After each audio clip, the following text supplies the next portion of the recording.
नयन को परेशान करना इस समय मेरा मकसद नहीं। नयन को परेशान करना इस समय मेरा मकसद नहीं।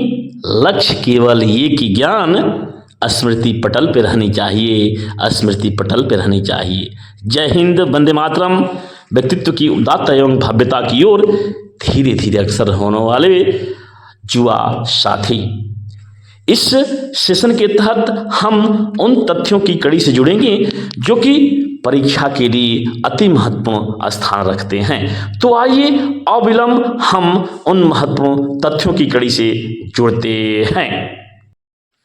जहाँ तक काव्य गुण की बात है तो इस संदर्भ में विविध काव्याचार्यों में मतभेद रहा है, किंतु आचार्य मम्मट ने माधुर्य, ओज और प्रसाद 3 गुणों को स्वीकार किया है, जिसमें सभी अन्य गुणों का समावेश हो जाता है। अर्थात आचार्य मम्मट के द्वारा जो काव्य के गुण निर्धारित किए गए हैं उनके अंदर सारे गुण समाहित हो जाते हैं। अतः काव्य शास्त्र में इन्हीं 3 गुणों का अध्ययन किया जाता है। पहला गुण है माधुर्य गुण, दूसरा गुण है ओज गुण और तीसरा गुण है प्रसाद गुण। इस प्रकार काव्य शास्त्र के अंतर्गत इन 3 गुणों का अध्ययन किया जाता है, माधुर्य गुण, ओज गुण और प्रसाद गुण। जहां तक माधुर्य गुण का प्रश्न है तो इस संदर्भ में आह्लाद विशेष महत्वपूर्ण स्थान रहता है। आह्लाद का विशेष स्थान रहता है। आह्लाद विशेष का नाम माधुर्य गुण है। इसके द्वारा श्रृंगार, करुण तथा शांत रस की विशेष अनुभूति की जाती है और ऐसे ही माधुर्य गुण में श्रृंगार से संबंधित, करुण से संबंधित और शांत रस से संबंधित आनंद की अनुभूति की जाती है। मानस की जो पंक्तियां हैं वह बहुत हद तक माधुर्य गुण से युक्त रही हैं और आचार्यों ने माधुर्य गुण के लिए टवर्ग की ध्वनियों का निषेध माना है। इन्होंने अपनी ये प्रवृत्तियां बताई हैं कि माधुर्य गुण के लिए टवर्ग की ध्वनियां निषेध रहेंगी और अनुनासिक वर्णों का समावेश रहेगा। समास रहित शब्दावली माधुर्य गुण की उत्पत्ति में सहायक होती हैं। इन्होंने आचार्यों ने माधुर्य गुण के संदर्भ में जो टिप्पणी व्यक्त की हैं वह ध्यातव्य है कि इसमें अनुनासिक वर्णों का समावेश रहता है और समास रहित शब्दावली की प्रचुरता रहती है। जहां तक ओज गुण का प्रश्न है तो इसमें उत्साह, शौर्य, पराक्रम वाले वर्णन से ओज गुण की उत्पत्ति होती है। इसके अंतर्गत वीर, विभत्स व रौद्र रस की सृष्टि होती है। ओज गुण में संयुक्त वर्णों की अधिकता होती है और टवर्गीय ध्वनियों का अधिक प्रयोग मिलता है तथा समास बहुल शब्दावली का प्रयोग किया जाता है।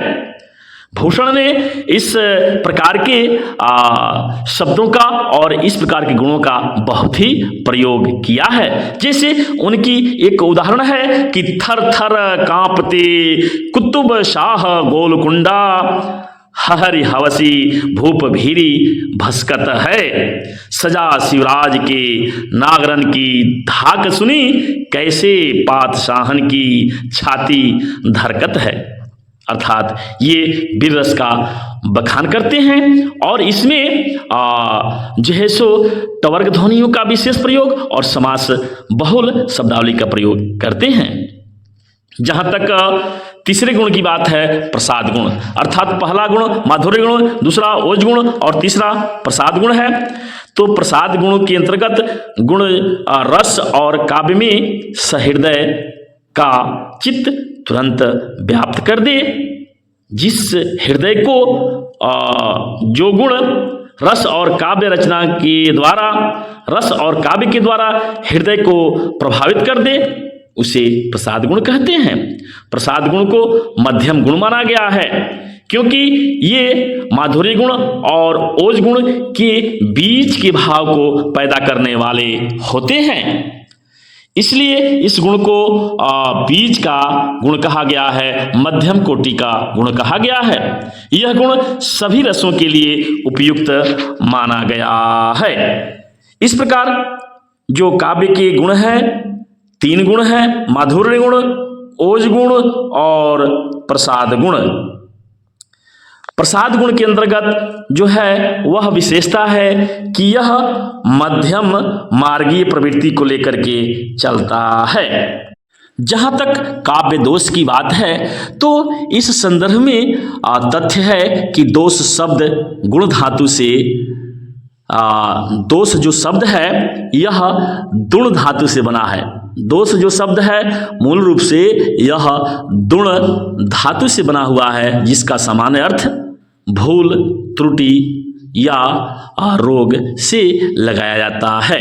आचार्य भरत ने गुण के अभाव को ही दोष स्वीकार किया है। आचार्य विश्वनाथ के अनुसार दोष वह तत्व है जो रस को हानि पहुंचाता है, और आचार्य मम्मट कहते हैं कि मुख्यार्थ में बाधक तत्व को ही दोष कहते हैं, अर्थात मुख्यार्थ हृति दोषः, मुख्यार्थ हृति दोषः अर्थात मुख्यार्थ में बाधक तत्व ही दोष है।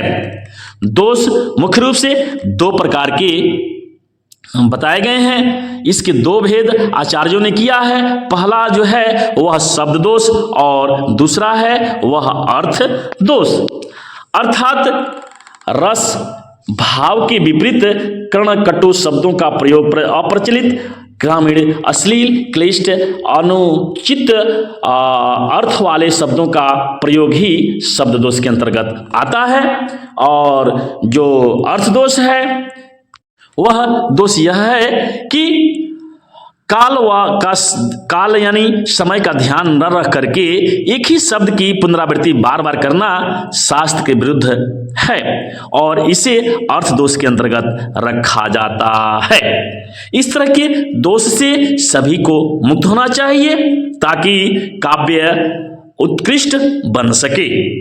अब उन तत्वों से मिलते हैं जो कि काव्य के जो गुण हैं, माधुर्य, ओज और प्रसाद, इनकी उत्पत्ति कैसे होती है, इनको जो रूप मिलता है उन कड़ियों से हम जुड़ेंगे, अर्थात रस के परिवार से। रस जो कि बहुत ही महत्वपूर्ण है, तो हम अब जुड़ते हैं रस और अलंकार के परिवार से। रस की जहाँ तक बात है, परिभाषा की कसौटी में जब हम इसे बांधते हैं तो आता है कि रसस्यते असो इति रसाह, अर्थात जिससे आस्वाद मिले वही रस है। रस का सामान्य अर्थ है साहित्य के पठन पाठन से जो आनंद की अनुभूति प्राप्त होती है वही काव्य शास्त्र में रस कहलाता है। भरत मुनि ने नाट्य शास्त्र में जो रस की विशद विवेचना की है उसके संदर्भ में उन्होंने जो अपनी अवधारणा दी है, अर्थात प्रथम जो काव्य शास्त्र है, प्रथम जो रचना है भरत मुनि की नाट्य शास्त्र, उसमें उन्होंने जो रस की परिकल्पना की है, उनका जो सूत्र है वह बहुत ही महत्वपूर्ण है। कहते हैं कि विभावानु भाव्यभिचारी संयोगाद्र निष्पत्ति रसः, अर्थात विभाव, अनुभाव एवं व्यभिचारी भाव के संयोग होने पर रस की उत्पत्ति होती है। अर्थात विभावानुभाव व्यभिचारी भाव संयोगाद्र निष्पत्ति है। इस प्रकार जो रस है उसके जो तत्व हैं वो मुख्य रूप से 4 तत्व हुए। 4 तत्व हुए। पहले हैं अस्थाई भाव, दूसरा है विभाव, तीसरा है अनुभाव और चौथा है संचारी भाव।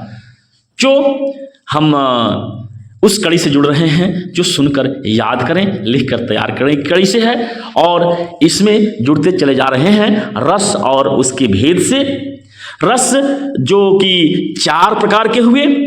रस के जो अस्थाई भाव हैं, जो रस के अस्थाई भाव हैं ये 4 हैं।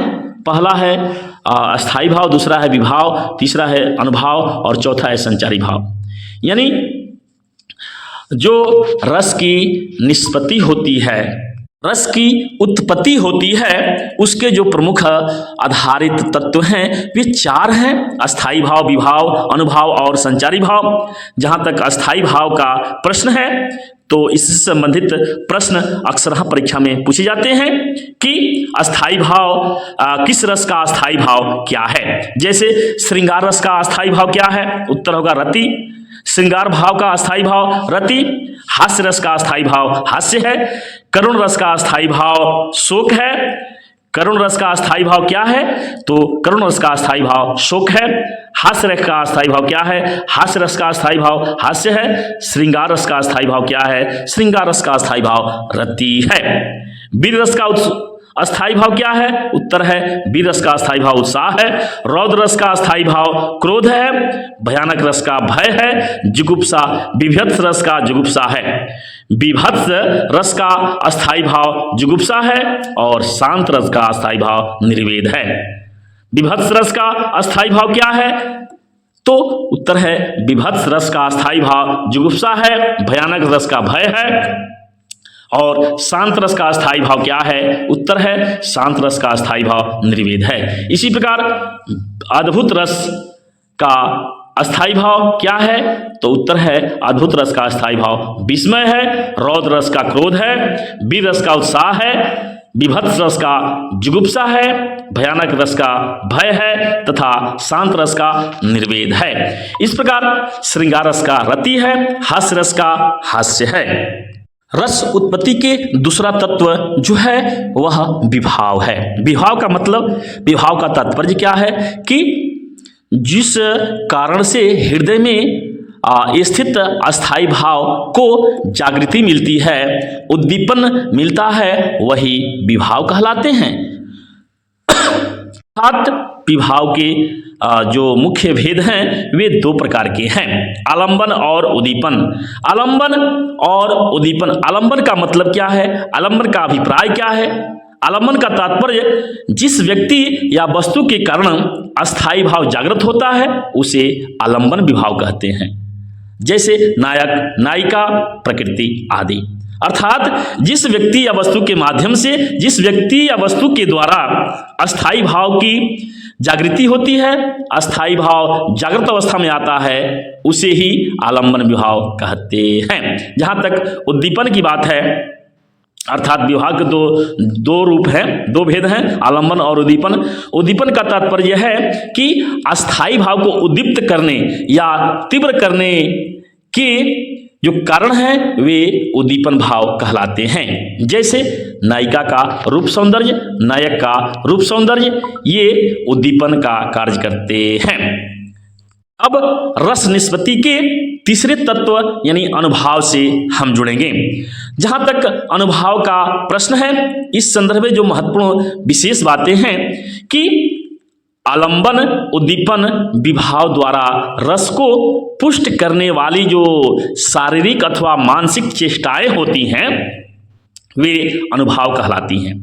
यानी तात्पर्य क्या है कि आलंबन, उद्दीपन जो विभाव जागृत होते हैं, आलंबन और उद्दीपन विभाव द्वारा जो रस की पुष्टि होती है, उस रस को जिसके माध्यम से, जिस चेष्टा के माध्यम से, जिस क्रियाविधि के माध्यम से वो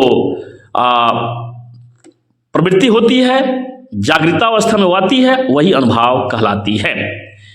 इसके अतिरिक्त अनायास होने वाली चेष्टाएं भी अनुभाव के अंतर्गत आती हैं। अर्थात अनुभाव चार प्रकार के होते हैं: कायिक अनुभाव, वाचिक अनुभाव, आहार्य अनुभाव और सात्विक अनुभाव। तो इस तरह से जो अनुभाव हैं, अनुभाव के चार प्रकार हैं: कायिक, वाचिक, आहार्य और सात्विक। कायिक अनुभवों पर हमारा कोई बस नहीं होता है, जो कि ये हमारे स्वतः ये अनुभाव प्रकट हो जाते हैं। जैसे खुशी से आंखों में आंसू आना, क्रोध से मुंह का लाल हो जाना, रोंगटे खड़े हो जाना, ये सब जो अनुभव हैं यह स्वतः हो जाते हैं। व्यक्ति का इस पर कोई बस नहीं होता है। ये मुख्य रूप से 8 प्रकार के हैं। कंप, स्वेद, रोमांच, स्तंभ, स्वरभंग, वैवर्ण, अश्रु और प्रलय। तो इस प्रकार जो मुख्य रूप से संचारी भाव हैं, अर्थात जो रस निष्पत्ति के, रस उत्पत्ति के जो चौथा तत्व है संचारी भाव, इसका तात्पर्य है कि अस्थाई भाव को पुष्ट करके रस निष्पत्ति में सहायक भावों को ही संचारी भाव या व्यभिचारी भाव कहते हैं। संचारी भाव क्षणिक रूप में आते हैं और फिर गायब हो जाते हैं। तो इस प्रकार जो संचारी भाव है वह महत्वपूर्ण स्थान भी निभा जाता है अल्प समय में।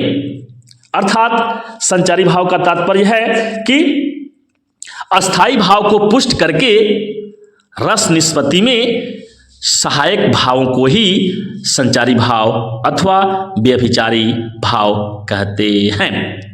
संचारी भाव जो ये होते हैं वे क्षणिक होते हैं और बहुत जल्द ही गायब हो जाते हैं। इस प्रकार अंततः हम निष्कर्ष तौर पर कह सकते हैं कि अस्थाई भाव, विभाव, अनुभाव और संचारी भाव के संयोग से रस की उत्पत्ति होती है और यह रस ही काव्य की आत्मा के रूप में माना जाता है।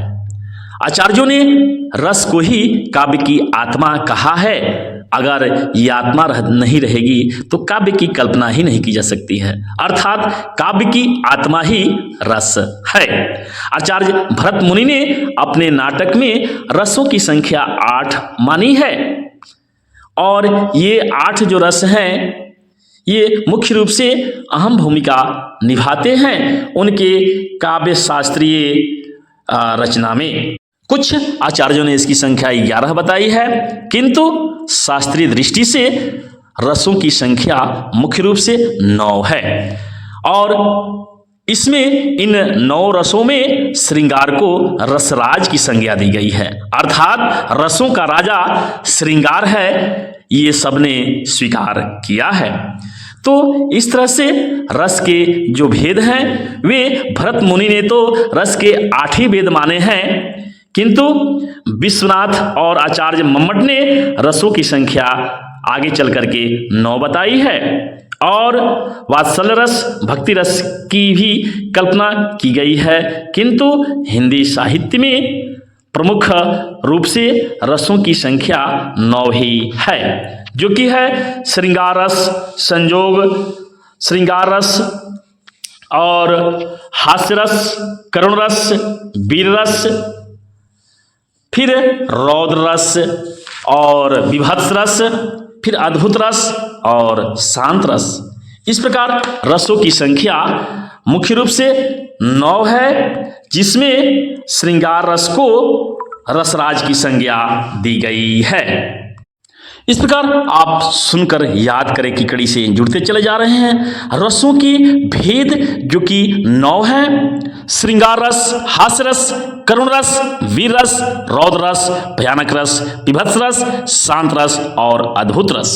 यानी पहले रस को जो श्रृंगार रस है इसे 9 रसों में रसराज की संज्ञा दी गई है। अब हम एक एक करके संक्षिप्त परिचय से जुड़ते चलेंगे। तो जहां तक श्रृंगार रस की बात है, इसमें जो प्रमुख तथ्य है कि इसके 2 भेद किए गए हैं। पहला जो भेद है संयोग श्रृंगार और दूसरा है वियोग श्रृंगार। इसके तहत जो श्रृंगार रस है इसकी उत्पत्ति कैसे होती है? सभी रसों में यह श्रेष्ठ है, इसे रसराज की जो संज्ञा दी गई है, इसकी उत्पत्ति का कारक तत्व तो क्या होता है? इस संदर्भ में जो तथ्य है बहुत ही महत्वपूर्ण है। यह है कि स्त्री पुरुष का पारस्परिक रति अस्थाई भाव, विभाव और अनुभाव तथा संचारी भाव के संयोग से पुष्ट होकर के ही श्रृंगार रस की उत्पत्ति होती है। और इस श्रृंगार रस के जो 2 भेद हैं, संयोग श्रृंगार और वियोग श्रृंगार, इसमें संयोग श्रृंगार में नायक नायिका के एक दूसरे का प्रेम पूर्वक दर्शन, स्पर्श, श्रवण आदि से रति भाव की उत्पत्ति को ही संयोग श्रृंगार की संज्ञा दी जाती है। इसमें नायक नायिका के मिलन की चर्चा ज्यादा होती है। और वियोग श्रृंगार का जहां तक प्रश्न है, इसे विप्रलंभ श्रृंगार की भी संज्ञा दी गई है। विप्रलंभ श्रृंगार की संज्ञा दी गई है क्योंकि इसमें नायक नायिका के विरह वियोग की मनोदशा का वर्णन किया जाता है। वियोग श्रृंगार रस यही होता है जिसमें वियोग की बात सदैव रहती है। और जहां तक श्रृंगार रस के अस्थाई भाव का ताल्लुक है तो इसका अस्थाई भाव रति है। आलंबन इसके विशेष रूप से श्री कृष्ण है। और संचारी भाव यानी वियोग भाव, वियोग श्रृंगार और संयोग श्रृंगार में वियोगी प्रवृत्ति की रचनाएं ज्यादा मिलती हैं और संयोग प्रवृत्ति की भी रचनाएं भरी पड़ी हैं। इस प्रकार जो वियोग का श्रृंगार है, यह वियोग श्रृंगार मुख्य रूप से 4 तरह के होते हैं। पूर्वाराग वियोग, मानव जनित वियोग, प्रवास जनित वियोग, अभिशाप जनित वियोग। अर्थात वियोग 4 प्रकार के हुए। पूर्व राग वियोग, मानव जनित वियोग, प्रवास जनित वियोग, अभिशाप जनित वियोग। दूसरा जो रस है हास्य रस। किसी की अनोखी विचित्र वेशभूषा, रूप या क्रियाकलाप देख करके, विचित्र बात सुन करके जो हास्य की उत्पत्ति होती है, जो हास्य जागृत होता है, वही विभावादि से पुष्ट होकर के हास्य रस कहलाता है और इसका अस्थाई भाव हास्य है। तीसरा जो रस है वह है करुण रस। करुण रस यानी प्रिय व्यक्ति या वस्तु के विनष्ट होने से हृदय में जो उत्पन्न शोक होता है, वही उसी के भाव से करुण रस की उत्पत्ति होती है। इसका जो मुख्य अस्थाई भाव है वह है शोक। और चौथा जो रस है वह है वीर रस, जिसकी युद्ध अथवा अन्य शौर्य पराक्रम वाले कार्यों में हृदय में जो उत्साह उत्पन्न होता है, उसी से ही जिस उत्साह की वृद्धि होती है, पुष्टि होती है, वह रस उत्साह रस या वीर रस कहलाता है। इसका अस्थाई भाव उत्साह है। और जो 5वां रस है वह है भयानक रस। और वीर रस में जो युद्ध या अन्य शौर्य की बात की जाती है और उसके द्वारा जो रस की उत्पत्ति होती है, यह मुख्य रूप से भी ये 4 प्रकार की होती है। दानवीर रस, दान वीरता में भी रस की उत्पत्ति होती है, जिसमें सर्वस्व दान करने के उत्साह होता है, वो दानवीर रस है। धर्मवीर रस, धर्म के प्रति निष्ठा और त्याग का उत्साह जो रहता है वह धर्मवीर रस के अंतर्गत आता है। तीसरा है दयावीर रस, दया की भावना कूट कूट कर जहां भरी रहती है। दुखी प्राणी को देख करके दुख को दूर करने की जो उत्साह का संयोग होता है, वहां दयावीर रस आता है। और चौथा जो भयानक रस है, यह किसी भयानक वस्तु या दृश्य को देख करके या सुन करके या स्मरण मात्र से भय नामक अस्थाई भाव उत्पन्न होता है, उसे भयानक रस की उत्पत्ति होती है। तो भयानक रस में भी जो है सो मुख्य इसका अस्थाई भाव है भय, और वीर रस में अस्थाई भाव है वीर। तो इस तरह से भयानक रस, वीर रस, करुण रस, हास रस और श्रृंगार रस से परिचय किए। और आगे हम रौद्र रस से परिचय करते हैं और इसके जो प्रमुख तथ्य हैं उससे जुड़ाव करते हैं। जहां तक रौद्र रस की बात है, इस संदर्भ में तथ्यों की कड़ी है कि जहां पर अपने गुरु आत्मीय जन की निंदा, देशभक्ति का अपमान होता है, वहां पर शत्रु के प्रति प्रतिशोध की भावना उत्पन्न होती है और उससे क्रोध रूपी अस्थाई भाव पुष्ट होकर के रौद्र रस का निर्माण करता है। इस प्रकार जो रौद्र रस है इसका अस्थाई भाव क्रोध होता है। और इसके जो आलंबन, उद्दीपन, अनुभाव, संचारी भाव हैं ये तो साथ साथ जुड़े रहते हैं। क्योंकि अगर हम उदाहरण की बात करें तो मैथिली शरण गुप्त की एक रचना है कि श्री कृष्ण के सुन वचन अर्जुन क्रोध से जलने लगे, सब शोक अपना भूल कर करतल जुगल मलने लगे, संसार देखे अब हमारे शत्रु रण में मृत पड़े, करते हुए यह घोषणा वे हो गए उठकर खड़े, उस काल मारे क्रोध के तन कांपने उनका लगा, मानो हवा के जोर से सोता हुआ सागर जगा, मानो हवा के जोर से सोता हुआ सागर जगा। ये मैथिली शरण गुप्त ने जो इसमें भाव दिया है, इसमें अस्थाई भाव क्रोध की भावना है, क्रोध है। आलंबन जयद्रथ है। उद्दीपन भाव श्री कृष्ण के वचन हैं और अनुभाव क्रोधपूर्ण चेतावनी, जो कि शरीर जिससे कांपना हो गया, क्रोध से हाथ मलना हो गया, ये संचारी भाव की उत्पत्ति होती है। आवेग, श्रम और उग्रतापूर्वक तथ्य की अभिव्यक्ति करना, ये संचारी भाव हो गए। अर्थात हर रस में अस्थाई भाव, आलंबन, उद्दीपन और अनुभाव, संचारी भाव जुड़े हुए रहते हैं। तो इस प्रकार अब हम जुड़ेंगे विभत्स रस की कड़ी से। विभत्स रस की प्रमुख जो 7वां रस है, इसका तात्पर्य यह है, इसका मतलब यह है कि घृणित दृश्य देखने व सुनने से मन में उठा जुगुप्सा का भाव ही विभाव, अनुभाव आदि से पुष्ट होकर के विभत्स रस का उत्पन्न करता है। अर्थात विभत्स रस की उत्पत्ति कैसे होती है, किस तरह होती है?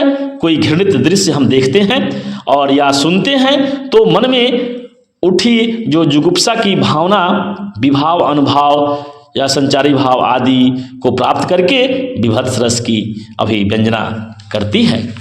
तो इस प्रकार जो इसका अस्थाई भाव है, अर्थात जो विभत्स रस का अस्थाई भाव है वह है जुगुप्सा यानी घृणा। और 8वां रस है अद्भुत रस। अद्भुत रस जिसका अस्थाई भाव आश्चर्य है। इसका मतलब क्या है? अद्भुत रस का तात्पर्य क्या है? इससे जुड़ी तथ्य हैं कि विचित्रता के संदर्भ में, अद्भुतता के संदर्भ में व्यक्ति या कार्य को जब परखा जाता है तो आश्चर्य होता है, मन में आश्चर्य उत्पन्न होता है। और इस आश्चर्य अद्भुत रस का संयोग विभाव, अनुभाव, संचारी भावों के योग से जिस रस की उत्पत्ति होती है उसे अद्भुत रस की संज्ञा दिया जाता है। और अंतिम है शांत रस। शांत रस जिसका अस्थाई भाव निर्वेद यानी वैराग्य होता है। शांत रस जिसका अस्थाई भाव निर्वेद यानी वैराग्य होता है, अर्थात वैराग्य की भावना अथवा संसार से विरक्ति की भावना होने पर शांत रस की अभिव्यंजना होती है, शांत रस की पुष्टि होती है। तो इस प्रकार साधारण तौर पर एक और भी जो भूमिका है वह भूमिका की श्रृंगार रस के तहत जो रसराज की उपाधि मिली हुई है, अर्थात श्रृंगार रस को रसों का राजा कहा गया है। इसमें जो रसों की प्रवृत्ति है वह सबसे अधिक श्रेयस्कर है। जो 9 रस है, श्रृंगार, हास्य, करुण, वीर, रौद्र, भयानक, विभत्स, शांत, अद्भुत, ये सारे रस जो है सो अति महत्वपूर्ण भूमिका निभाते हैं तथ्यों की प्रस्तुति, काव्य के निर्धारण में। और इसके अलावे एक रस की कल्पना की गई है आचार्यों के द्वारा और काव्याचार्यों ने इसे महत्वपूर्ण स्थान दिया है और वह है वात्सल्य रस। प्रायः वात्सल्य रस को श्रृंगार रस की श्रेणी में ही रखा जाता है, किंतु साहित्य में वात्सल्य रस को भी एक स्वतंत्र मान्यता मिली हुई है। इसलिए वात्सल्य रस क्या है कि इस संदर्भ में जो महत्वपूर्ण तथ्य यही है कि संतान के प्रति सात्विक प्रेम को प्रदर्शित करना ही वात्सल्य कहा गया है। यही वात्सल्य भाव विभाव अनुभाव के संयोग से वात्सल्य रस की उत्पत्ति करता है। इसके प्रमुख जो रूप से सूरदासी का वात्सल्य रस हर जगह दर्शनीय है और प्रशंसनीय है। सूरदासी कहते हैं कि मेरा मन अनंत कहाँ सुख पावे, मेरो मन अनंत कहाँ सुख पावे, जैसे उड़ी जहाज को पंछी पुनि जहाज पर आवे, मेरो मन अनंत कहाँ सुख पावे। इसमें जो अस्थाई भाव है ईश्वर के प्रति भक्ति भाव है और आलंबन ईश्वर है, यहाँ आश्रय भक्त है, उद्दीपन सांसारिक दुख है और अनुभाव ईश्वर के प्रति भक्ति वात्सलता है, सर्वशक्तिमता है, संचारी भाव हर्ष और आवेग की भावना है। अब हम सुनकर याद करें और लिखकर तैयार करें कि कड़ी में जुड़ेंगे उन महत्वपूर्ण तथ्यों से जो कि भाषा के लिए शोभाकारक होता है, अर्थात अलंकार। जहाँ तक काव्य की आत्मा के संदर्भ में तथ्य है तो इस प्रश्न का उत्तर खोजते हुए काव्य शास्त्र में 6 संप्रदायों का प्रवर्तन हुआ, जिसके प्रकार जो हैं उनमें पहला है अलंकार संप्रदाय, जिसके प्रवर्तक भामह जी हैं। अलंकार संप्रदाय जिसके प्रवर्तक भामह जी हैं। रस संप्रदाय जिसके प्रवर्तक भरत मुनि हैं। वक्रोक्ति संप्रदाय जिसके प्रवर्तक कुंदक जी हैं। रीति संप्रदाय जिसके प्रवर्तक वामन जी हैं और ध्वनि संप्रदाय जिसके प्रवर्तक आनंदवर्धन जी हैं। औचित्य संप्रदाय जिसके प्रवर्तक क्षेमेंद्र जी हैं। और जब परिभाषा की अब बात आती है तो इसे परिभाषा की कसौटी में बांधते हुए आचार्य वामन ने कहा है कि सौंदर्य मूलांकार, अर्थात काव्य में सौंदर्य को ही अलंकार कहा गया है। अर्थात आचार्य वामन ने यह स्वीकार किया है कि काव्य में सौंदर्य ही अलंकार है। और अलंकार का अर्थ क्या होता है? अलंकार यानी आभूषण, शोभा की, काव्य की शोभा बढ़ाने वाले धर्म को ही अलंकार कहा जाता है, जिसे आचार्य दांडी ने बताया है। और उन्होंने कहा है, अर्थात दांडी की परिभाषा है कि काव्य शोभाकारान धर्मान अलंकारान प्रचक्षते। काव्य शोभाकारान धर्मान अलंकारान प्रचक्षते, अर्थात आभूषण काव्य की शोभा बढ़ाने वाला धर्म ही अलंकार कहलाता है। आचार्य रामचंद्र शुक्ल ने भी इसे परिभाषा की कसौटी में रखा है। वे कहते हैं कि भावों का उत्कर्ष दिखाने और वस्तुओं के रूप, गुण और क्रिया का तीव्र अनुभव कराने में कभी कभी सहायक होने वाली युक्ति ही अलंकार है। और इसकी आवश्यकता विशेष रूप से है।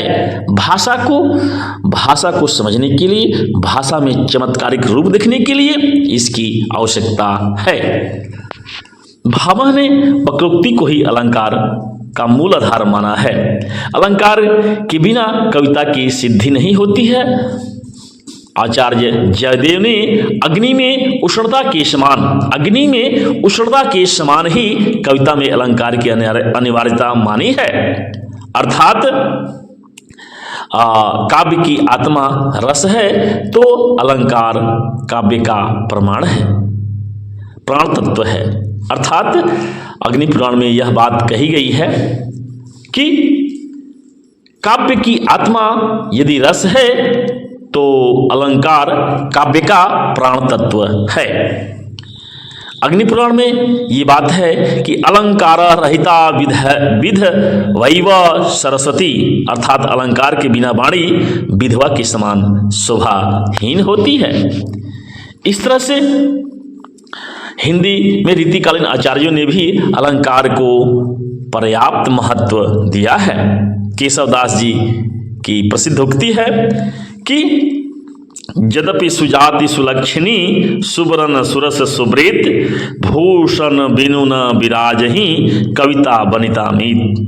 अर्थात जो केशव जी की उक्ति है कि यद्यपि सुजात सुलक्षणी सुब्रन सुरस सुदृत, यद्यपि सुजात सुलक्षणी सुब्रन सुरस सुब्रीत, भूषण बिनु न विराजही कविता वनिता मीत। अर्थात जो केशवदास जी की ये उक्ति है कि कविता की और वनिता भगिनी की और मित्र की जो शोभाकारक धर्म है वो भूषण होता है। ये भूषण से जो है सो शोभायमान होते हैं और ये इनकी जो है सो प्रशंसा करते हुए ये बहुत ही अच्छी उक्ति केशवदास जी ने दी है। छायावादी कवि सुमित्रानंदन पंत ने भी अलंकार के महत्व को निर्विवाद रूप से स्वीकार किया है। उन्होंने स्वीकार किया है कि अलंकार केवल वाणी की सजावट के लिए ही नहीं अपितु वे भाव की अभिव्यक्ति के लिए विशेष द्वार है। भाषा की पुष्टि के लिए, इसकी पूर्णता के लिए आवश्यक उपादान है अलंकार। इस तरह से अलंकार को हम यदि सर्वसम्मति के द्वारा निष्कर्ष के तौर पर देखें तो यह बात स्पष्ट होती है कि अलंकार वाणी का आभूषण है। वाणी में रमणीयता और चमत्कार उत्पन्न करने के लिए, सौंदर्य अनुभूति के लिए अलंकार का प्रयोग बहुत ही आवश्यक है। किंतु सहजता और स्वाभाविकता के साथ इसका प्रयोग होना चाहिए, क्योंकि अंततः अलंकार काव्य सौंदर्य की वृद्धि के लिए केवल साधन है, साध्य नहीं। अर्थात अलंकार का प्रयोग सहज भाव से होना चाहिए, सामान्य रूप से होना चाहिए। जहाँ तक अलंकार के भेद की बात है तो इसके मुख्य रूप से दो भेद होते हैं।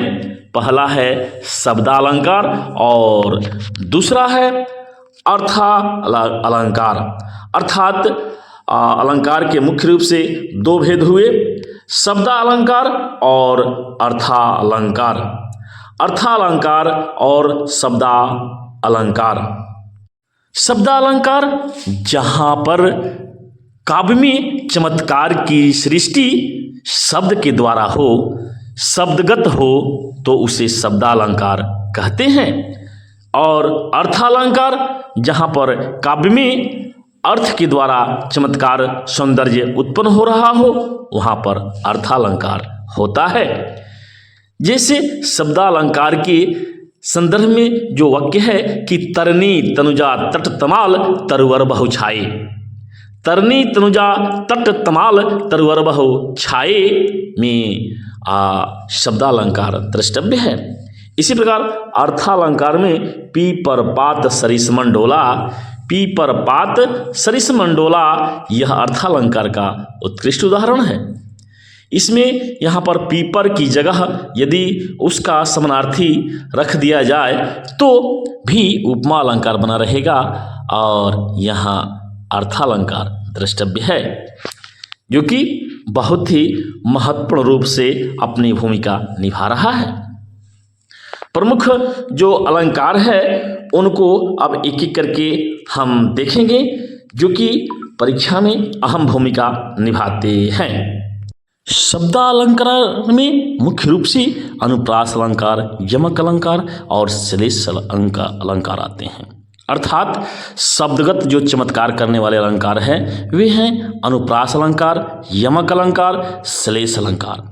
और अर्थगत दृष्टि से चमत्कार उत्पन्न करने वाले जो अलंकार हैं वे हैं उपमा अलंकार, रूपक अलंकार, उत्प्रेक्षा अलंकार। तो एक एक करके इन अलंकारों को समझेंगे और उनसे जुड़े हुए तथ्यों से अवगत करेंगे। जहाँ तक शब्दालंकार की बात है, इसमें जो अनुप्रास अलंकार है यह मुख्य स्थान रखता है। और अनुप्रास अलंकार जहाँ पर व्यंजन वर्ण की बार बार आवृत्ति देखने को मिलती है, व्यंजन वर्ण बार बार पुनरावृत्त होता है, तो वहाँ पर अनुप्रास अलंकार होता है। जैसे चारु चंद की चंचल किरणें खेल रही है जलथल में। चारु चंद्र की चंचल किरणें खेल रही हैं जलथल में। यहाँ पर चा चा चा चंचल यानी व्यंजन वर्ण की पुनरावृत्ति हो रही है, इसलिए यहाँ पर अनुप्रास अलंकार है। यह मुख्य रूप से 3 प्रकार का होता है: छेकानुप्रास अलंकार, वृत्त्यानुप्रास अलंकार, लटानुप्रास अलंकार। छेकानुप्रास जहाँ एक अथवा अनेक वर्णों की आवृत्ति बार बार होती है, वहाँ पर छेकानुप्रास अलंकार होता है। और वृत्त्यानुप्रास जहाँ पर एक या एक से अधिक वर्ण एक ही क्रम में 2 से अधिक बार आ जाएं, वहाँ वृत्त्यानुप्रास अलंकार होता है। जैसे तरनी तनुजा तट तमाल तरुअर बहुछाए, यहाँ तक की वर्ण की कई बार आवृत्ति हो जाती है, इसलिए वृत्त्यानुप्रास है। और इसी तरह से छेकानुप्रास का तात्पर्य है विस्मृति का नील नलिन रस बरसों अपांग के घन से। यहाँ पर नील नलिन में छेकानुप्रास अलंकार है, क्योंकि न और ल वर्ण की आवृत्ति क्रम से एक एक बार हुई है। तो इस तरह से छेकानुप्रास और वृत्त्यानुप्रास की बात स्पष्ट हुई। अब लटानुप्रास जो जहाँ पर शब्द और अर्थ एक से प्रतीत हों किंतु अन्वय करने पर उनमें अंतर दिखाई पड़े, ऐसी जगह पर लटानुप्रास अलंकार होता है। अर्थात जहाँ शब्द और अर्थ एक से प्रतीत हो, देखने में एक लगे, किंतु तो उसको तोड़ने पर अर्थ में अंतर आ जाए, तो वैसी जगह पर लटानुप्रास अलंकार होता है। जैसे पराधीन जो जन नहीं स्वर्ग नरकता हेत, पराधीन जो जन नहीं स्वर्ग नरकता हेत। यहाँ पर पहली पंक्ति में हम देखते हैं कि अर्थ जो है पराधीन व्यक्ति का स्वर्ग भी नरक के समान होता है, और दूसरी पंक्ति में जो व्यक्ति पराधीन नहीं है उसका नरक भी स्वर्ग के समान है। इस तरह से यहाँ पर लटानुप्रास अलंकार देखने को मिलता है। जमक अलंकार, यमक अलंकार यह शब्द की आवृत्ति से यानी शब्दगत चमत्कार से उत्पन्न होने वाला अलंकार है, जहाँ एक ही शब्द अथवा शब्द समूह का एक बार से अधिक प्रयोग हो और प्रत्येक बार उसका अलग अलग अर्थ लगाया जाए, तो वैसी जगह पर यमक अलंकार होता है। जैसे कनक कनकते सौगुनी मादकता अधिकाय, या खाए बौराय जगह वा पाए बौराय। इस जो दृष्टांत है इसमें कनक कनकते सौगुनी अर्थात कनक का अर्थ यहाँ धतुरा, और दूसरी जगह कनक का अर्थ सोना से है। दोनों को व्यक्ति पा जाता है तो बौरा जाता है। धतूरा को भी खा करके मनुष्य बौरा हो जाता है, पागल हो जाता है, और सोना जब उसको यानी धन जब पा लेता है तो व्यक्ति बौरा जाता है, पगला जाता है। और इसलिए सोने में धतूरी से 100 गुनी अधिक मादकता है। और श्लेष अलंकार यह भी शब्दगत चमत्कार से उत्पन्न अलंकार है, जहाँ एक ही स्थान पर प्रयुक्त एक शब्द के 2 या 2 से अधिक अर्थ हो, वहाँ पर श्लेष अलंकार होता है। अर्थात श्लेष अलंकार में एक ही स्थान पर प्रयुक्त शब्द के 2 या 2 से अधिक अर्थ लगते हैं, तो वहाँ श्लेष अलंकार होता है। जैसे रहीमन पानी राखिए बिन पानी सब सून, रहीमन पानी राखिए बिन पानी सब सून, पानी गए न उबरे मोती मानुष चुन। इन पंक्तियों में एक जगह पानी की जो इसे 3 अर्थ महसूस होते हैं। पानी यानी पानी का मतलब कांति से भी है, जो मोती के अर्थ में है, और पानी से दूसरे अर्थ में प्रतिष्ठा से भी है, जो मनुष्य के अर्थ में है, और पानी जल चूने के अर्थ में, चून के अर्थ में है। दोनों की एक ही शब्द है, परंतु अलग अलग इसके अर्थ स्पष्ट रूप से झलकते हैं। तो ऐसे जगह पर श्लेष अलंकार होगा, अर्थात रहीमन पानी राखिए, बिन पानी सब सोन, पानी गए न उबरे मोती मानुष चून। यहाँ पर श्लेष अलंकार द्रष्टव्य है। इसी प्रकार उपमा अलंकार, जो उपमा अलंकार है यह मुख्य रूप से अर्थालंकार है और यह अहम भूमिका रखता है। परीक्षा में बार बार इससे प्रश्न पूछे जाते हैं। उपमा अलंकार कहाँ पर होता है?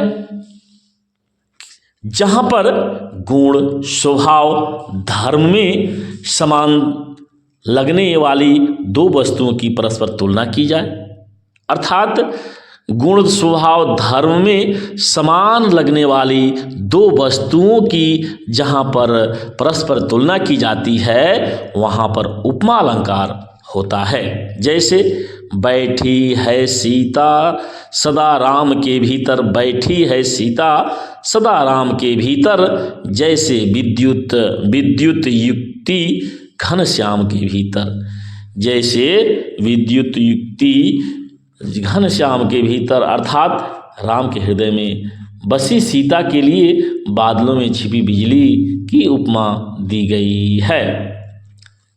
इस प्रकार जो उपमा है, उपमा के 4 अंग बताए गए हैं। पहला है उपमेय, जिस वस्तु या व्यक्ति की दूसरी वस्तु से तुलना की जाती है उसे उपमेय कहते हैं। उपमान, जिस वस्तु या व्यक्ति से समता या तुलना की जाए वह उपमान है। वाचक, उपमेय और उपमान की समानता सूचक शब्द जो होता है वह वाचक कहलाता है। और समान धर्म यानी उपमान और उपमेय में रूप, गुण, स्वभाव अथवा क्रिया की समानता ही समान धर्म कहलाती है। इस प्रकार उपमा के जो भेद हैं वे 3 भेद हैं: पूर्ण उपमा अलंकार, लुप्त उपमा अलंकार और माल उपमा अलंकार।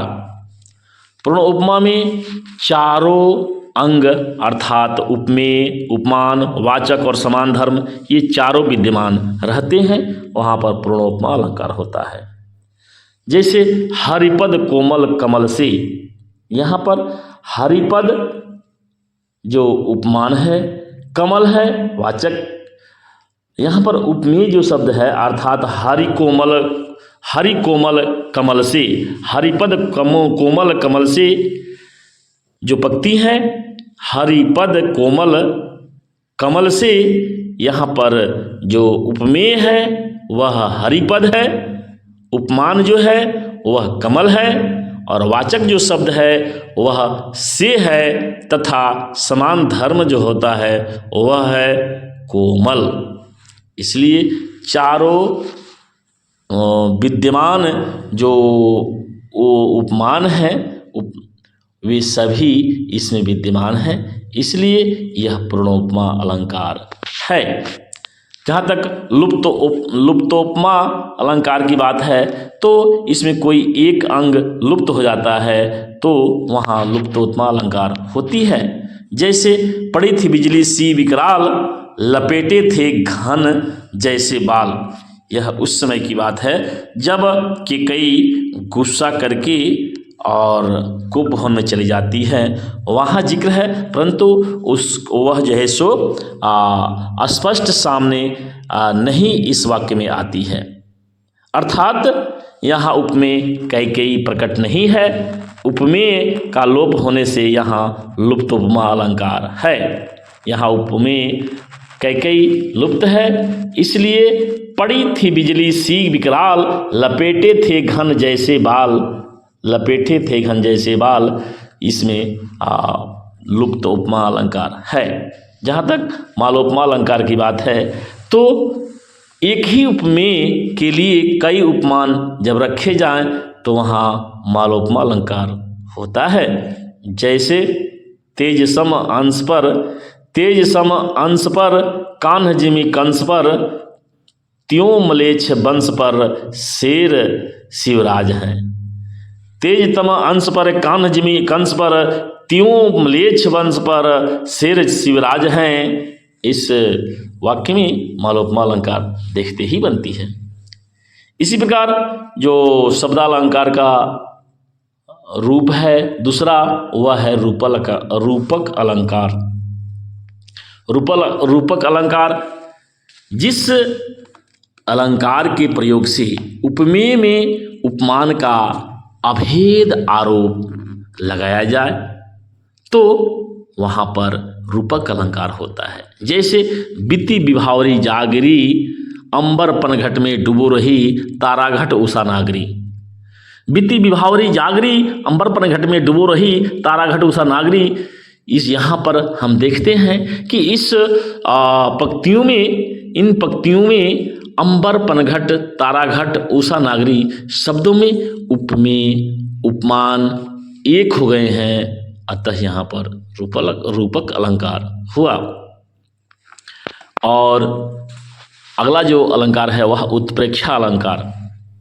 जिस अलंकार के प्रयोग में उपमेय में उपमान की संभावना या कल्पना होती है वहाँ पर उत्प्रेक्षा अलंकार होता है। अर्थात जहाँ पर उपमेय में उपमान की संभावना या कल्पना की जाती है या होती है वहाँ पर उत्प्रेक्षा अलंकार होता है। उत्प्रेक्षा में जो मुख्य पहचान है वह है जनु मनु, जनु जानो, मनु मानो की स्थिति वहाँ यहाँ पर स्पष्ट देखने को मिलती है। ऐसे प्रश्न करके प्रश्नों के माध्यम से हम उत्प्रेक्षा अलंकार की पहचान करते हैं। यह भी अलंकार मुख्य रूप से 3 प्रकार के होते हैं: वस्तु उत्प्रेक्षा, हेतु उत्प्रेक्षा, फलोत्प्रेक्षा। अर्थात जो वस्तु उत्प्रेक्षा है यह किसी वस्तु को उपमेय बनाकर उसमें किसी उपमान की संभावना प्रकट करने की बात किया जाता है। इसमें जैसे सुहत ओढ़े पीत पटा, श्याम सलोने गात, मनहु नील मणि शैल पर आत प्रयो प्रभात। इसी प्रकार जो उत्प्रेक्षा अलंकार है इसके 3 भेद होते हैं: वस्तु उत्प्रेक्षा, हेतु उत्प्रेक्षा, फलोत उत्प्रेक्षा। अर्थात जो वस्तु उत्प्रेक्षा है किसी वस्तु को उपमान बनाकर उसमें किसी उपमान की संभावना प्रकट करने पर वस्तु उत्प्रेक्षा अलंकार होती है। हेतु उत्प्रेक्षा जहाँ अहेतु में भी हेतु अर्थात अकारण में भी कारण की संभावना व्यक्त की जाती है वहाँ पर हेतु उत्प्रेक्षा होती है। अर्थात हेतु उत्प्रेक्षा अलंकार वहीं पर होती है जहाँ पर अहेतु में भी हेतु अर्थात अकारण में भी करण की संभावना व्यक्त की जाती हो वहाँ हेतु उत्प्रेक्षा होता है। फलोत्प्रेक्षा, फल न होने पर भी फल की संभावना व्यक्त करने को फल उत्प्रेक्षा कहते हैं। अब अगला जो अलंकार है जो कि महत्वपूर्ण स्थान परीक्षा के लिए रखता है वह है भ्रांतिमान अलंकार। जहाँ पर सादृश्य अर्थात समानता के कारण उपमेय में उपमान का भ्रम हो तो वहाँ पर भ्रांतिमान अलंकार होता है। जैसे नाक का मोती अधर की कांति से, बीज दाढ़ी में की समझकर भ्रांति से, देख कर सहसा हुआ सुख कौन है मौन है, सोचता है अन्य सुख यह कौन है। इस प्रकार भ्रांतिमान की स्थिति यहाँ पर द्रष्टव्य है। अगला प्रश्न है कि दृष्टांत अलंकार अर्थात जब भाषा में अपनी बात को स्पष्ट करने के लिए सादृश्य मूलक दृष्टांत या उदाहरण का प्रयोग किया जाता है तो वहाँ पर दृष्टांत अलंकार होता है। अगला जो महत्वपूर्ण अलंकार है व्यतिरेक अलंकार। जहाँ कारण सहित उपमेय की तुलना में उपमान को अधिक या कम दिखाया जाए वहाँ पर व्यतिरेक अलंकार होता है। जैसे साधु ऊंचे शैल समा तदपि प्रकृति सुकुमार। अर्थात साधु यहाँ पर उपमेय है को और को जो है सो शैल से अच्छा बताया गया है। साधु जो उपमेय है उसे शैल से अच्छा बताया गया है, क्योंकि साधु में प्रकृति की कोमलता भी है और शैल में नहीं है। अगली जो महत्वपूर्ण अलंकार है वह है विभावना अलंकार। जहाँ कारण के बिना अथवा कारण के विपरीत कार्य होना पाया जाता है वहाँ विभावना अलंकार होता है। जैसे याद तो करता नहीं हूँ अब तुम्हें मैं, चाह फिर भीतर रही है आज मन में। यह कारण के बिना भी कारण के विपरीत कार्य का होना पाया जाता है। जहाँ तक संदेह अलंकार की बात है तो समानता के कारण किसी वस्तु में दूसरी वस्तु का संदेह होना ही संदेह अलंकार है। जैसे महाभारत काल में जब द्रौपदी चिरहरण हो रहा है तो वहाँ पर संदेह अलंकार द्रष्टव्य है। कवि वहाँ कहते हैं कि सारी बीच नारी है कि नारी बीच सारी है, सारी बीच नारी है कि नारी बीच सारी है, सारी ही की नारी है कि नारी ही की सारी है। इस तरह से संदेह अलंकार होता है। आगे है अन्युक्ति अलंकार। जब किसी वस्तु या व्यक्ति को लक्ष्य करके कोई बात कही जाने वाली होती है तो उसके लिए जो भी अलंकार प्रयुक्त होता है वह है अन्युक्ति अलंकार। और अगला है अन्युक्ति अलंकार, यानी किसी वस्तु या व्यक्ति के लक्ष्य करके कही जाने वाली बात जो है सो अन्युक्ति अलंकार है। जैसे नहीं पराग नहीं मधुर मधु नहीं विकास ही काल, अली कली ही सो विध्यों आगे कौन हवाल। इस प्रकार अन्युक्ति अलंकार का उदाहरण और देखते ही बनता है। नहीं पराग नहीं मधुर नहीं विकास ही काल, अली कली ही सो बंध्यों आगे कौन हवाल। यहाँ पर अन्युक्ति अलंकार द्रष्टव्य है। इस प्रकार हम जुड़ रहे हैं, सुनकर याद करें, लिखकर तैयार करें कि कड़ी से, और यह आपकी परीक्षा में अहम भूमिका निभाए। इसी उम्मीद के साथ महत्वपूर्ण अलंकारों से हम जुड़ते चले जा रहे हैं। अब है कि विरोधाभास अलंकार क्या होता है, विरोधाभास अलंकार की क्या महत्ता है। इसमें जो तथ्य इस संदर्भ में कि विरोधाभास अलंकार का अभिप्राय है किसी वस्तु के गुण कार्य में वास्तविक विरोध न होने पर भी विरोध का वर्णन होना, यह विरोधाभास अलंकार की श्रेणी में आता है। इसी प्रकार मानवीकरण, प्रकृति में मानवीकरण करना बहुत ही जरूरी होता है और बहुत ही सरसता भाषा में ये ला देता है। मानवीकरण अलंकार जो है यह प्रकृति में से हम तुलना करके प्रमुख ज्ञान की मोती को समाज के सामने प्रस्तुत करते हैं। प्रकृति में मानवीय गुण और क्रिया व्यापारों का आरोप कुछ ऐसे होता है कि वहाँ पर मानवीकरण अलंकार हो जाता है। जैसे मेघमय आसमान से उतर रही है वह संध्या सुंदरी परी सी धीरे धीरे। इस प्रकार जो अगला महत्वपूर्ण अलंकार है वह है अतिशयोक्ति अलंकार, जहाँ पर अस्वाभाविक रूप से किसी को बढ़ा चढ़ाकर वर्णन किया जाता है, बढ़ा चढ़ाकर लिखा जाता है, वहाँ पर अतिशयोक्ति अलंकार का प्रयोग होता है। तो अब हम अतिशयोक्ति अलंकार देखते हैं कि जिस अस्वाभाविक रूप से किसी का चढ़ा बढ़ा करके वर्णन प्रस्तुत करना वह नुकसानदायक होता है।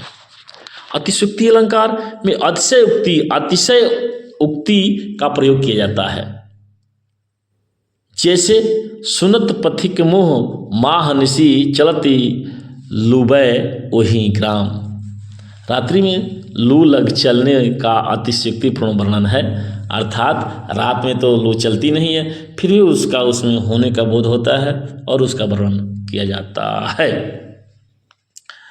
तो इस प्रकार आप सुनकर याद करें, लिखकर तैयार की कड़ी के तहत कई पहलुओं से जुड़े, और इसमें आप विशेष करके काव्य शास्त्र के जो महत्वपूर्ण तथ्य हैं उनसे जुड़ाव किए और शुरू से अंत तक वीडियो से जुड़े रहे।